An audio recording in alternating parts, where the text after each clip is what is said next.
在新中国成立不到半年时，曾发生过一件小事，一批广西方向的国民党残军进入了上述法国管辖的越南。而周总理在得知此事后，直接出面警告法国人不要帮助蒋介石将这些残军转移到台湾。实际上，此时的中国并没有向法国施压的实力，而作为美国的盟友，法国也没必要在冷战大幕已落下时讨好中国。然而，在得知周总理的态度之后，法国人当即决定将国民党军队缴械，并囚禁在越南南部的一座小岛上。法国人为何会同意新中国的请求？留越残军能否像国民党缅甸残军那样大杀四方？且听我细细道来。渡江战役结束之后，国民党在中国大陆的溃败已成定局。在连续的失败之后，大部分国民党残部选择直接东渡台湾海峡，前往台湾。然而因解放军进展神速，等到广西与云南方向的国民党军队回过神来时，再想去广东或福建经海路撤往台湾，已经是一件很不现实的事情了。因此，那些不愿向解放军投降的残兵败将，只能走陆路离开中国大陆，在东南亚密林中自谋生路。在云南方向，曾隶属李弥的数千国民党军队越过中缅边境，成为了日后叱咤东南亚数十年的泰缅孤军。而在云南方向的国民党残军，在起初比泰缅孤军还要庞大得多。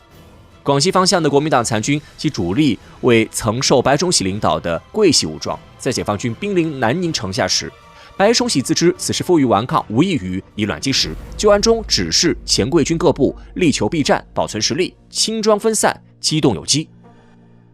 在这种想法的指引下，相当数量的桂军人员免于被解放军包围的命运，经由中越边境来到了越南。因为白崇禧的提前安排，从解放军包围圈中逃出升天的国民党残部多达3万余人，领导他们的是2位在抗日战争中屡立战功的国民党将领，一位是孙立人的老长官，日后的台湾省政府主席黄捷，而另一位则是白崇禧的得力干将，桂军少将张香泽。他们在来到越南之后，第一时间联系了越南名义上的统治者法属印度支那殖民政府。而在得知有一批人数多达3万的国民党残军越境之后，法国人的第一反应居然是深感恐惧。实际上，国民党军队的不堪一击仅仅是面对解放军时的特有现象，在东南亚，国民党军队早就树立起了不可战胜的形象。早在二战结束时，蒋介石就曾派卢汉率领20万大军帮助法国人接管印度支那，并以此为砝码，要求法国人放弃在华一切特权。日后，法国之所以能在印度支那卷土重来，蒋介石在其中的调停与帮助有着非常重要的作用。因此，在得知一部分国民党残军溃逃到越南境内之后，法国人没有进行任何干预，还毕恭毕敬地等待这批残军做出指示。很快，率领这批残军的黄捷就派出了自己的参谋长何本竹同法国人接头。有鉴于此时越南内部局势不稳，越盟一直在反抗法国人的殖民统治，黄捷无意参与越南内部事务，提出法国人需协助他们经由越南转运台湾。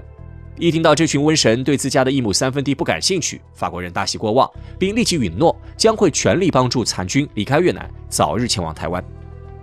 而国民党残部唯一需要做的事情，就是将武器装备交由法国人保管，而法国人将会在残军离越之后，将这一批装备转运给台湾的国民党政府。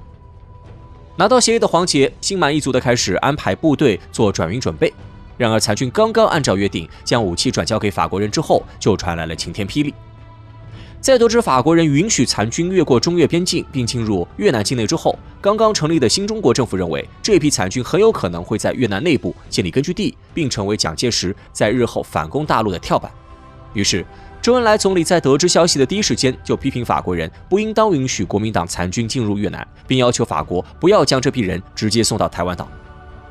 在得知北京的态度之后，法国人当场跪了，他们二话不说就撕毁了转运残军的协议，并将已经被缴械的国民党残军运送到越南境内的法国收容设施。法国人之所以想都没想就卖队友，纯粹是被新中国吓破了胆的结果。一方面，同新中国有着不少缘分的越南独立同盟会在法国的包围下越剿越多，甚至有席卷整个越南之势。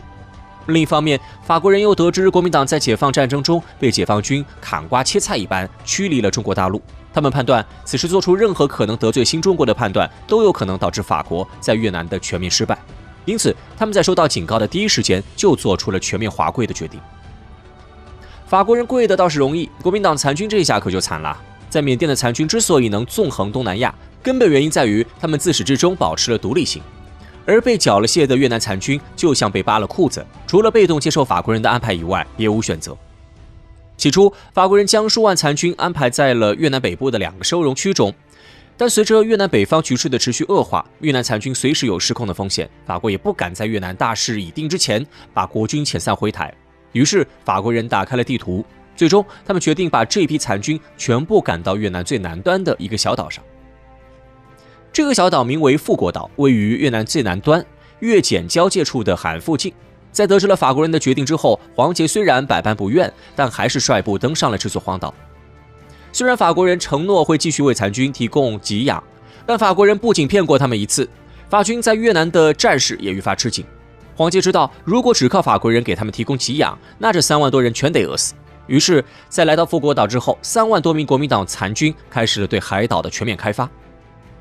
在来到富国岛之后，黄杰同缅甸密林中的李弥一样，都开始利用手头的资源为国军残军建设根据地。他们开发水利、修建医院，为了给军中滞留的家属提供良好的教育，残军甚至从越南境外聘请中文教师，建设了一所华文学校。不过，还没等残军在站稳脚跟之后做出下一步计划，就得知了一个大消息：朝鲜战争爆发，新中国同美军已经在朝鲜半岛开始交手了。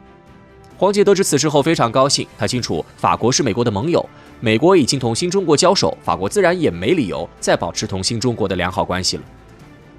事实上，不仅黄杰注意到了美国，美国也注意到了黄杰。在朝鲜战争开始之后，美国急需各路盟友参战，蒋介石的台当局也同样是美国考虑的备胎。不过，美国人为了控制战争规模，并没有同意蒋介石从台湾岛出兵的想法。但是在关注到黄杰的越南残军之后，美国人希望他们能以法军的名义加入所谓联合国军，前往朝鲜战场同志愿军作对。对于这一建议，蒋介石欣然同意。然而，法国人是死活都不允许国民党残军离开营地半步。他们告知美国人，得罪新中国的事我不干，这黑锅谁爱背谁背。随着战况日趋变坏，到了1951年，法国人退出越南也成为了一个时间问题。此时的残军已经被软禁在孤岛上已有2年。他们进不能进，退不能退。更糟糕的是，随着时间的推移，第一批败退台湾的国民党残部已经占据了岛内高层。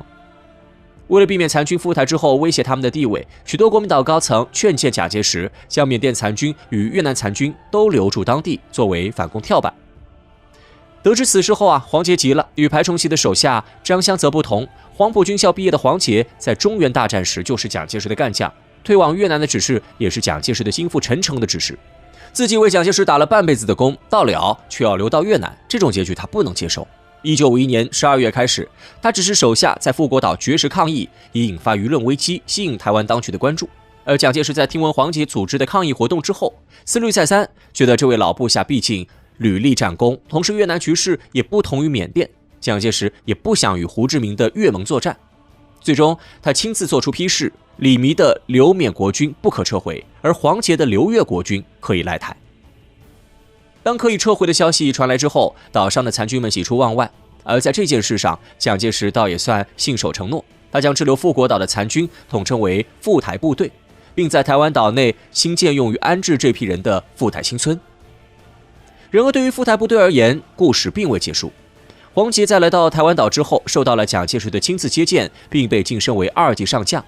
而来到台湾的3万多名残军，则被吸收进所谓中华民国海军陆战队，并在当年参与了对大陆的一次反攻。赴台部队的反攻计划能否得逞？关注历史微见，我们下期再见。